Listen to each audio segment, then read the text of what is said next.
Siebrich Faber wil graag een administratiebureau beginnen voor ZZP'ers. Eigenlijk boeren die net aan de boekhouding daar komen. Dus ben je bezig om een bedrijf te starten? Ja, daar heb ik wel een grote zin in eigenlijk. Ik heb wel verschillende workshops volgen ik bij het UWV.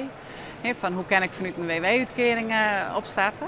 Dus ik heb wel dingen al protte informatie.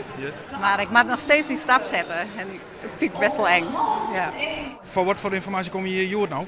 Nou, van heel protte, we gaan een hele list krijgen. Dus eigenlijk het succesvol ondernemen, maar ik belangrijke dingen bij de belastingdienst en kan je dwan als parttimer. Dus, want ik ga nog een gedeelte werk. Starters beginnen meestentijds eenmansbedrijfjes. Het had dus kwalijk invloed op de werkgelegenheid.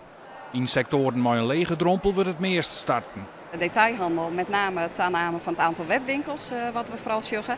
En het aantal ZZP'ers in de bouw. Dat heeft natuurlijk wel met de crisis te maken zien dat mensen die wat onzekerder over hun baan binnen toch voor zichzelf beginnen en zichzelf uitlenen.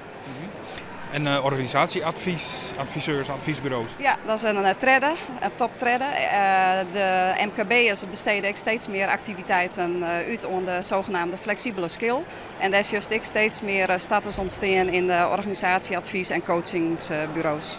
Na op een startersdag is de hoeken maar info over hoe sociale media helpen kunnen. Ik krijg bijvoorbeeld besplitsen van een administratiekantoor.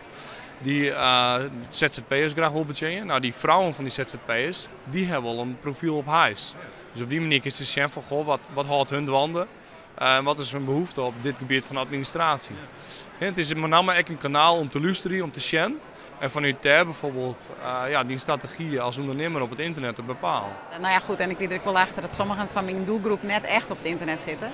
Maar dan jij het al weer dat je via weer erbij komen kan. Dus ja, het is toch wel, het is een media van deze tijd, dus jij moet het toch wel broeken. Op de startersdag in Ljouwert kwamen 600 mensen op.